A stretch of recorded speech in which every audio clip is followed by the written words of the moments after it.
Basketball is not just something to watch on TV.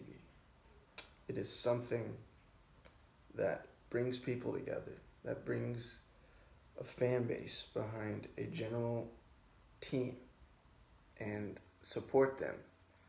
And it eliminates all the variables of race, religion, creed, gender, so on and so forth.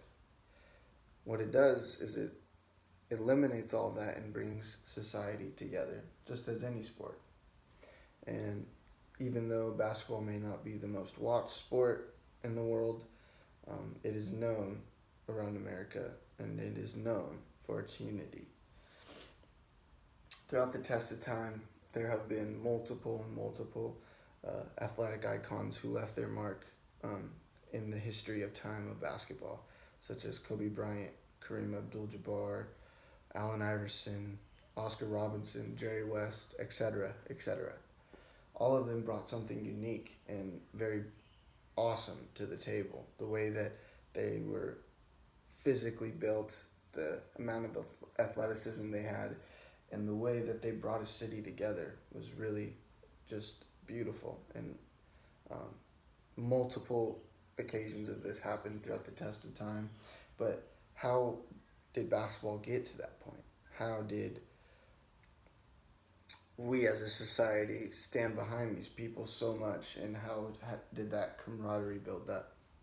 It all started with a man named James Naismith. He was a physical education teacher for the YMCA program, and one day in Springfield, Massachusetts, he was teaching his class, and it was a very cold winter day, and he didn't want them to play outside. So what he did was he brought them inside, and he was trying to think of a sport that they could play.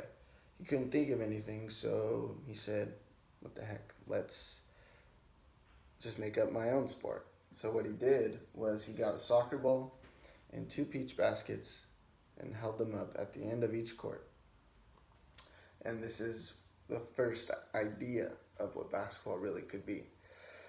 So, with addition to that sport, there were also rules, and these rules were modified and changed at the test of time. But for this time being and for the initial start of basketball, they were as such. You could not trip, push, pull, or hurt anyone.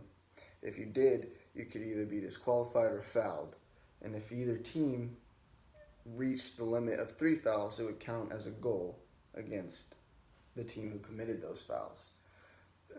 You also could not dribble the ball. You could only throw it from where the spot you're at. And the team with the most goals at the end of the match wins. So those were the basic rules of basketball at the time. Now, within the next 5-10 years, time progressed. The word got out about basketball, and people started to really get intrigued by this idea of basketball. So they started implementing it into official leagues, such as the Intercollegiate American Athletic Association and the AAU, the American Athletic Union. So this incorporated basketball as an official sport throughout the East Coast of America and the South Coast of Canada. That's where it all started. With that being said, it started to grow more and more, and within 10 years, the first actual basketball league was formed, known as the NBL. Now, the NBL started in the bigger cities such as Philadelphia, Boston, New York, all on the East Coast. And the first game to ever be played was on November 7th of 1986 between New Jersey and Brooklyn. They were all YMCA programs, YMCA basketball teams. So that was the first official basketball game that was ever played because each player got paid at the end. After 5 seasons of trying to keep the league running, basketball kind of took a decline, and leagues started to diminish. They came and went, and there were teams that didn't even play for a league. They just traveled across the country locally to play local teams, and they were known as barnstormers. And the only barnstormer here in America that lasts today is the American Globetrotters, if you guys didn't know that.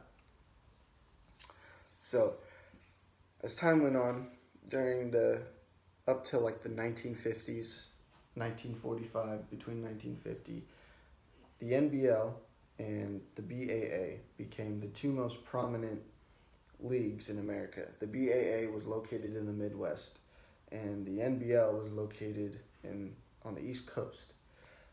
And due to the competitive nature of the two leagues, they saw an opportunity, they saw potential. And what they did was they brought the two leagues together, and that's when the NBA was formed. It's one of the largest and most prominent, most wealthy affiliations here in America today. Now, fast forward to the 21st century. Where are we at? NBA is the second most watched sport in America, surpassing baseball. NBA is the third sport to make the most money in America.